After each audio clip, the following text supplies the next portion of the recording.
हाय friends, good evening friends.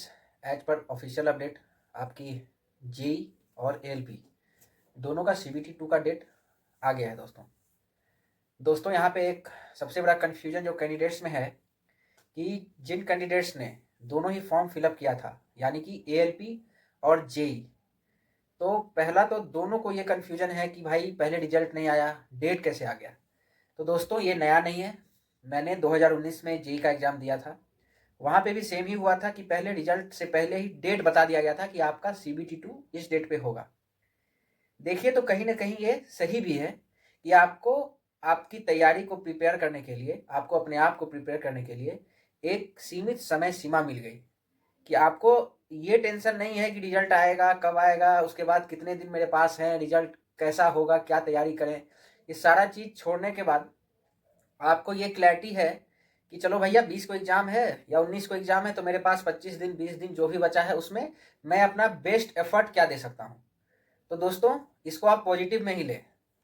अच्छा, दूसरा जो कन्फ्यूजन है बहुत बच्चों का, बहुत सारे मैसेजेस भी आते हैं कि मान लीजिए कि जिन्होंने एएलपी भी सीबीटी 1 दिया है और जेई भी दिया है तो वो क्या करें। तो देखिए दोस्तों, एग्ज़ाम आपने दिया है और आपसे ज़्यादा किसी को पता नहीं है कि कौन सा एग्ज़ाम दोनों में से आपका ज़्यादा अच्छा गया। ऐसा बहुत ही रेयर केस होगा कि दोनों एग्ज़ाम सेम ही लेवल का गया हो।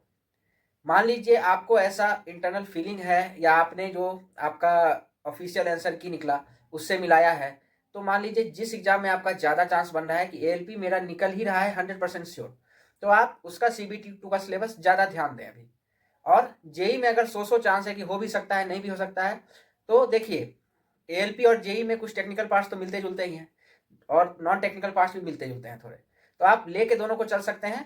मगर जिसमें आपका कॉन्फिडेंट हो मैं तो कहूँगा उसी को लेके चलो भैया, नौकरी एक सीट आपको दोनों में से किसी एक में लेनी है। तो अगला क्वेश्चन है बहुत बच्चों का कि मान लीजिए एग्जाम डेट तो दे दिया गया मगर मेरा रिजल्ट जो है दोनों में आ गया, 19 को एग्जाम है एएलपी का और जेई का 20 को एग्जाम है, तो ऐसे में क्या करें। उसके बाद सबसे बड़ा कन्फ्यूजन आप लोगों का बहुत मैसेज आ रहा है कि सेंटर कहाँ होगा सीबीटी 2 का। तो देखो दोस्तों, जहाँ तक जेई का सवाल है, सीबीटी 2 का सेंटर पिछले बार जोन में पड़ा था। मैंने कोलकाता जोन से भरा था, तो मेरा सीबीटी 1 पटना में हुआ था मैं बता दूं, और सीबीटी 2 कोलकाता में हुआ था। तो मैक्सिमम नहीं माने तो फुल चांस यही है कि आपका सीबीटी 2 आपका जोन में ही होगा। समझ लीजिए आपका सीबीटी 2 जोन में ही सेंटर आएगा। एक स्पेशल केस ये हो सकता है दोस्तों, जो कि दोनों एग्जाम में गैप मात्र एक दिन का है, तो जिनका देखिए आपका तो ओटीआर एक ही है, आपने रजिस्ट्रेशन एक ही किया है, आपके एप्लीकेशन नंबर 2 है, एएलपी का अलग जेई का अलग। तो यहाँ पे क्या होगा कि जिनका दोनों एग्जाम क्लियर हो रहा है, तो मेरे हिसाब से एडमिनिस्ट्रेशन के पास इंफॉर्मेशन है कि किनका किनका दोनों एग्जाम क्लियर हो रहा है। तो अगर उनका सेम जोन है सीबीटी 2 का तो कोई प्रॉब्लम नहीं है, आपको जोन में सेंटर मिल जाएगा। अगर डिफरेंट जोन होगा तो ऐसा मैं आशा करता हूं, ऐसा लगता है कि नहीं, एडमिनिस्ट्रेशन वहां कंसीडर करेगी और दोनों में से किसी एक जोन में ही दोनों का सेंटर एग्जाम का वो देगी कि आपको सुविधा हो कि आप दोनों एग्जाम को दे पाए। ऐसा करना चाहिए और सही भी यही रहेगा, नहीं तो बच्चों का एग्जाम छूटेगा दोस्तों, क्योंकि एक दिन का गैप है और अगर नज़दीक जोन रहता है, नज़दीक सेंटर है दोनों का, तो दे पाएंगे, नहीं तो फिर प्रॉब्लम आ सकती है।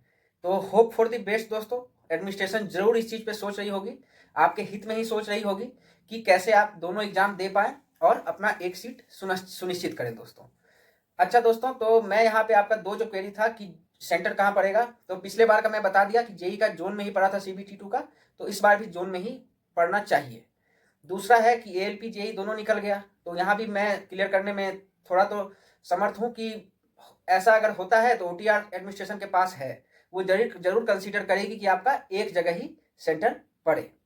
और अगर तीसरा जो केस है, अगर आप क्लियर हैं, आपका माइंड क्लियर है कि आप भैया या तो जेई में आप क्लियर हो रहे हैं या तो एएलपी में क्लियर हो रहे हैं, तो कोई नो इफ नो बट, जिसमें आपकी क्लैरिटी लग रही है कि आपका सीबीटी 1 क्लियर हो रहा है पक्का, आप उसके तैयारी में लग जाओ। लग ही नहीं जाओ बल्कि mock test, practice, review of your preparation. Mock test में नंबर क्यों कम आ रहे हैं इस चीज पे जोर दो, जिस चीज से प्रॉब्लम हो रही है उसको रिवाइज करके फिर से मॉक टेस्ट दो। ये एकदम जब तक एग्जाम का डेट नहीं आ जा रहा है दोहराते रहो, इस चीज को एकदम करते रहो। जिसमें क्लियर हो, सीबीटी 1 क्लियर हो रहा है उसमें लग जाओ। किन्हीं भाइयों का अगर दोनों में बहुत अच्छा स्कोर है कि दोनों क्लियर होगा, आप एकदम कंफर्म है, तो आप थोड़ा सा आपको पोटेंशियल ज़्यादा देना पड़ेगा। भैया ये कंपटीशन का ज़माना है, आप ज़्यादा पोटेंशियल लगाएं, दोनों का बहुत सारा सिलेबस मैच भी है, टेक्निकल भी कहीं ना कहीं मैचिंग है, थोड़ा लेवल ऊपर नीचे है, आप लेके चलें, जहाँ तक आप ले जा सकते हैं दोनों को ही लेके चलें, आपकी प्रोबेबिलिटी ज़्यादा रहेगी। किसी एक में आपको या दोनों में भी हो जाए तो आप सिलेक्ट कर लेना, वहाँ पे आपके हिसाब से जो आपको अच्छा लगे वो चूज करना, जेई में ज्वाइन करना, नहीं तो एलपी में ज्वाइन करना। तो दोस्तों कुल मिला के बात यही है कि एडमिनिस्ट्रेशन पे एडमिनिस्ट्रेशन का काम आप छोड़ दें, और मैं जहाँ तक समझता हूँ कि अगर उन्होंने डेट दे दिया 19-20 को तो रिजल्ट आपको जरूर 2 वीक्स पहले देगी ही देगी। 2 वीक्स पहले तो आपके हाथ में आपका रिजल्ट आ जाएगा, आप बिल्कुल क्लियर हो जाओगे कि मेरा कौन सा एग्जाम क्लियर हो रहा है, एलपी, जेई या बोथ। और 14 दिन का वक्त रहेगा तो आप जोन में ही सेंटर पढ़ने की उम्मीद है तो आप अपना टिकट कर लो, टिकट करके रखो, सिटी बाद में आपको 4 दिन पहले बताया जाएगा। ठीक है, आप कम से कम जोन का टिकट, जैसे कोलकाता किसी ने जोन डाला है, कोलकाता का भैया टिकट करके रखो। अब कोलकाता में अलग अलग डिस्ट्रिक्ट में किसी का पड़ सकता है, उससे कोई मैटर नहीं है, आप कोलकाता पहुंचे रहोगे तो आप जा सकते हो एग्जाम देने के लिए। तो आप टिकट का भी देख के रखो, टिकट का आपको 14 दिन 15 दिन का टाइम मिलता है तो आप जरूर देख के रखो। और मैंने जहाँ तक बताया है कि जोन में पढ़ने की ही उम्मीद है, तो आप अभी से भी देख सकते हो कि आपका जोन तो आपको पता है और क्लियर भी हो कि किस में कौन सा एग्जाम आपका क्लियर होना है, तो उसका जिस जोन से डाले हो उसका आप अभी से देख लो कि भैया कैसे जाना है, कहाँ रहना है, क्या करना है। थोड़ा बहुत प्लानिंग कर सकते हो, मगर सब्सिडी है आपका जो प्राइमरी, ये सब तो सेकेंडरी चीज़ है तैयारी, मगर जाने का वो तो करना ही है, जाना ही है, मगर प्राइमरी है, आप प्योरली फोकस्ड रहो, क्योंकि ये last month is the corner stone of any exam, और यहीं से आपकी दिशा, आपकी दशा सब समझ में आ जाएगी कि आप किधर के होने वाले हो, CBT 2 का क्या होने वाला है। तो आप तैयारी को प्राइमरी समझो। दिन भर में अगर 24 घंटा का समय है तो सो के नहा के खा के जो 10 घंटा आपके पास बच रहा है, 9.5 घंटा इधर दे दो भैया, पढ़ने पे दो, तैयारी करने पे दो, आधा घंटा ये सोचने में लगा दो कि कैसे जाना है, कहाँ खाना है, क्या रहना है, कैसे टिकट लेना है, क्या जुगाड़ करना है। ऐसा कभी मत करना कि दिन भर पूछ रहे हैं, किसी से पूछ रहे हैं, टेलीग्राम पे पूछ रहे हैं, व्हाट्सएप पे पूछ रहे हैं, क्या करें नहीं करें, इसी में 9 घंटा जा रहा है, 1 घंटा पढ़ रहे हैं, तो भैया पहुंच जाओगे सेंटर पे, एग्जाम खराब हो जाएगा, CBT 2 नहीं निकलेगा, सीधे सीधे बता दे रहा हूँ। अच्छा लगे आपको या थोड़ा खराब भी लग सकता है, मगर मैं अपना एक्सपीरियंस शेयर कर रहा हूँ। आपका फोकस सिर्फ पढ़ाई पे होना चाहिए, एग्जाम निकालने पे होना चाहिए। आप लोग CBT 1 में बहुत मेहनत से निकाले हो, मुझे भी पता है, इसलिए मैं ऐसा सोचता हूँ कि आप जब इतना मेहनत किए हो तो आप मेहनत करके CBT 2 भी निकालो और एक सीट अपना फिक्स करो। फालतू की बातों पे अपना टाइम बिल्कुल वेस्ट मत करो। एकदम दोस्तों, आपका ज़्यादा समय नहीं लूँगा, यहीं पे वीडियो को विराम देता हूँ। आगे फिर आपसे किसी पढ़ाई की वीडियो में मिलूंगा दोस्तों, चलिए।